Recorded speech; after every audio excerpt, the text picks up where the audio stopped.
zaman modern ini, baik elit politik bahkan sampai rakyat takut untuk bersuara tentang kebenaran. Maksudnya itu, jika dalam sebuah tradisi di lingkungan pekerjaan sudah biasa itu yang namanya korupsi, apakah berani mengatakan itu salah atau justru ikut arus karena takut nggak diterima dalam kumpulan itu? Nah, atau dari sisi keagamaan nih, bagi yang mahasiswa supaya lulus UMPTN atau bagi yang ingin dapat kerja, apa yang dilakukan? Apakah tradisinya itu hanya berdoa, istighosah, tapi nggak belajar, tapi nggak kerja keras tuh untuk berjuang mendapatkan pekerjaan atau UMPTN-nya tadi gitu kan? Nggak ada yang salah dengan doanya, tidak ada yang salah dengan berdoa. Namun, apakah hanya doa aja cukup supaya bisa menerima UMPTN atau diterima kerja?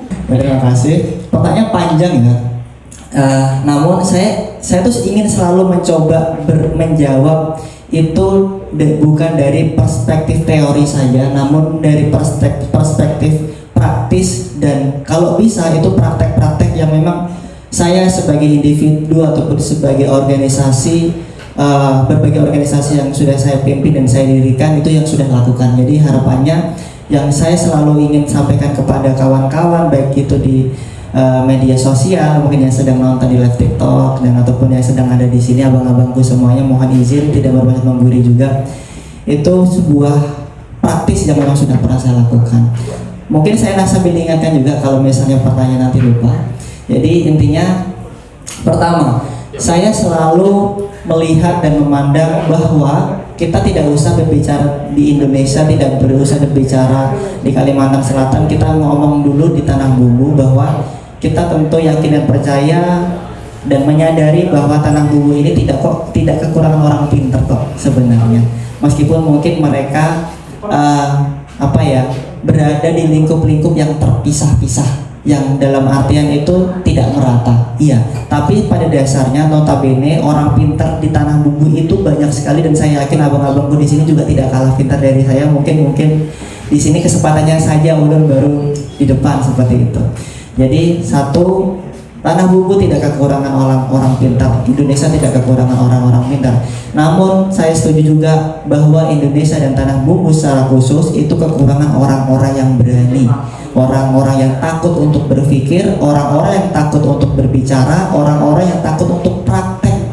Kenapa? Karena circle-nya yang memang orang-orang seperti itu. Kadang kita tuh sudah baik, abang kakak semuanya, kita sudah menjadi baik, namun kita berada di circle yang mungkin membuat kita itu berbanding dengan idealis kita, yang pada akhirnya idealis kita itu hilang.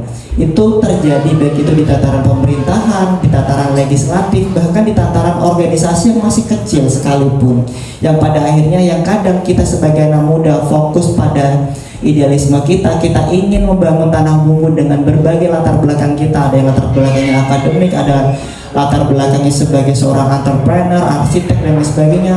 Namun pada akhirnya mereka kalah dengan mereka yang memiliki tujuannya untuk profit oriented. Nah, itu yang salah dulu. Anak muda kalau awalnya sudah profit oriented, itu pada akhirnya akan menggelapkan sisi-sisi baik mereka. Itu yang harus mungkin kita setujui bersama. Jadi itu yang kita sayangkan bersama tentunya abang kakak. Dan kemudian jadi secara highlight kami simpulkan bahwa tanah bumbu tidak kekurangan orang pintar, namun kekurangan orang yang berani mempertahankan idealismenya dan mempertahankan keberaniannya untuk fokus pada tujuan awalnya. Karena kadang orang tuh sudah fokus nih, aku masuk ke pemerintah, aku masuk ke organisasi, aku masuk ke sebuah wadah apapun, itu tujuan awalnya sudah bagus, namun ketika sudah berjalan itu mereka kalah karena circle-nya itu tidak lurus sejak awal, sudah patah di tengah jalan. Itu kenapa kemudian pentingnya circle, dan saya yakin dan percaya berani mikir ini circle yang positif. Pun kalau pada akhirnya ada 1-2 orang patah di tengah jalan, saya yakin dominasi di situ adalah orang-orang baik yang pada akhirnya ingat pada tujuan awalnya, berani mikir itu mau dibawa kemana. Pada akhirnya DPD KNPI, saya yakin meskipun mungkin ada 1-2 orang yang ingin mematahkan idealisme dan tujuan awalnya, saya yakin dan percaya pada akhirnya juga tetap lurus pada tujuannya. Yaitu juga salah satunya caranya adalah dengan kita berkolaborasi antar pihak, antar sektor. Terus apa lagi ya? Perlu dijawab berapa menit lagi? Masih lama. Dan kemudian hal-hal apa saja mungkin yang sudah saya lakukan?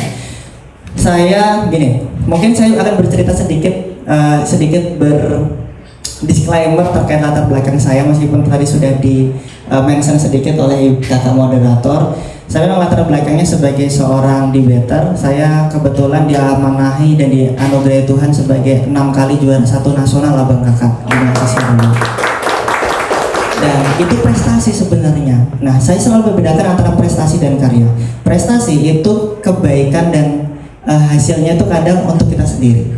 Tapi kalau karya itu biasanya untuk dinikmati orang banyak. Nah, apa sih karyanya Ilham gitu? Karya saya kebetulan saya sudah menulis buku, dari buku akademik, yang novel, yang quotes, yang tentang public speaking, yang tentang debat, yang tentang antologi. Nah, itu artinya karya. Kenapa saya kemudian membuat tulisan? Karena saya ingin mengejawantahkan gagasan saya, ide-ide saya itu pada sebuah tulisan, itu satu. Yang kedua, artinya saya ingin berani dan tidak mau terkekang oleh diri saya sendiri. Saya harus keluar dari zona nyaman saya. Saya tidak takut untuk nulis, saya tidak takut untuk mengkritisi. Kalau tulisan-tulisan itu ada kritikannya, selagi itu benar ya Bang ya, selagi itu benar ya sudah, gas. Pada akhirnya mereka mau mendengarkan atau tidak. Nah, seperti itu. Artinya saya mencoba untuk memberikan prestasi sebanyak mungkin untuk Tanah Bumbu Kalimantan Selatan dan kampus saya juga memberikan kontribusi dengan sebuah tulisan literasi dengan berbagai buku yang sudah saya terbitkan. Apalagi ya, saya membuka beberapa lapangan kerjaan dengan mungkin ada 4-5 usaha kecil-kecilan yang sudah saya bangun. Artinya itu adalah kemampuan saya untuk berani melawan arus. Dan saya lulus 2019, saya cum laude dengan berbagai prestasi, saya dulu juga sebagai ketua komisi 1 Dewan Perwakilan Mahasiswa mengagregasi 20.000 aspirasi mahasiswa Bang Kakak di salah satu sekolah swasta terbaik di Indonesia. Dan itu yang kemudian saya ingin selalu memberikan yang terbaik buat dimanapun saya berada. Apalagi yang perlu disampaikan. Nah, kemudian dari berbagai prestasi, berbagai karya itu sebenarnya sedikit banyak membuktikan bahwa saya berani untuk keluar dari zona-zona yang mungkin orang takuti. Dan saya bahkan dari sejak 2019 sampai sekarang alhamdulillah dan semoga istiqomah, saya tidak pernah menggunakan ijazah saya untuk lamar kerja, Mbak Moderator.